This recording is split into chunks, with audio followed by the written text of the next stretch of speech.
The shaft of the golf club is often described by those in the know as the engine of the golf club. And it's a really fundamental, important part of the equipment that we use, because obviously we're holding this end, but we're hitting the golf ball with this end. So everything that happens in between is controlled by the shaft. And it isn't as simple as saying, well, I like those because they're black and shiny, or I like that because they're silvery and shiny. The shaft of the golf club is fundamentally important to how you swing the club and how the head will react, and most importantly, how the ball will react. For a lot of golfers, we'll understand there's two fundamental differences between a steel shaft and a graphite shaft. That's probably the most obvious thing to see. Often we'll describe the steel shaft as being heavier and stiffer and more suitable for play in iron clubs, where accuracy is a premium, and because the club isn't overly long, it doesn't get overly heavy. And then when we go to the bigger clubs like drivers, 3-woods and hybrids, often we'll revert to a graphite shaft because a long steel shaft could be too heavy for a lot of golfers. And also a graphite shaft gives us that flexibility to change things like the weight profile, the bend profile, how stiff and how torsionally stiff the driver or the 3-wood shaft is in the graphite. Also, you get a chance to do loads of nice funky colours and names and things on the shaft as well when you get to graphite shafts. So for the majority of golfers, we'd probably see steel in the irons because of the weight, graphite in the 3-woods, 5-woods and up into the drivers.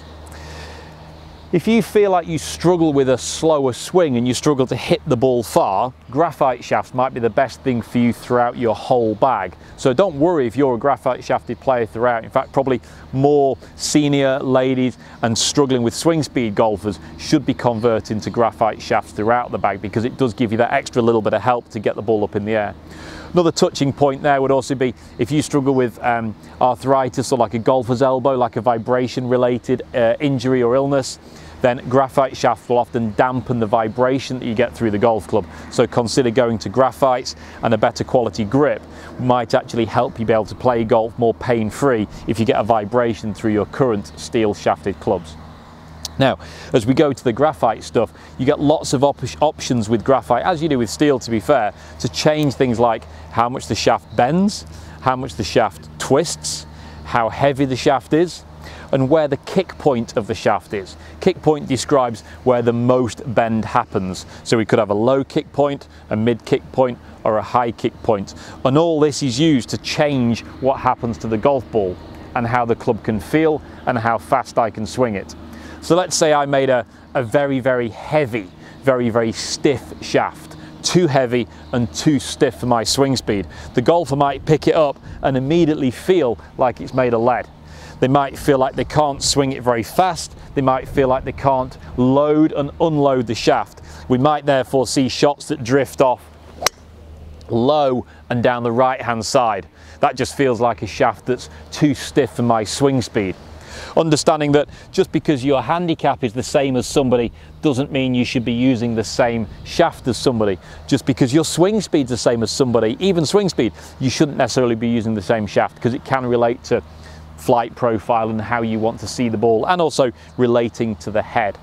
If we've got a golfer that's using a shaft that's, let's say, too whippy, so if I was to take a senior's flex shaft, it might feel too loose, too whippy. I might feel like I'm swinging a hose pipe around me, and as I get to impact, I might feel like I lose control of the club head, and often the ball will be seen drifting high and out to the left hand side and spinning the ball up into the air too much. So that could be a shaft that's either the wrong weight or the wrong flex for me. If you get a really good quality shaft, well fitted, suits your game, suits your swing, suits your club head, you'll find that everything in your ball flight is nicely optimized. So the ball flight will be more penetrating without too much spin. You'll feel in control of that club head. It won't drift too far right or too far left. You'll feel like everything that you do to the handle changes what happens to the golf ball. So it's not going to shoot off in all sorts of weird different directions, but it's going to feel most stable, most consistent.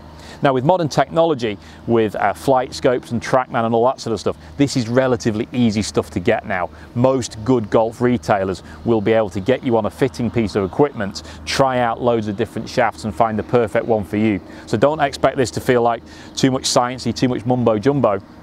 You should be able to go to the driving range or your local custom fit centre, hit 10, 20 balls with a range of different shafts and find something that really dials in your performance. Now take your own driver with you, go through that fitting process, and you might find that there's distinctive yardage gains to be made and shot dispersion gains to be made and improvements to be made by changing the shaft in your golf club to help you improve those driver shots.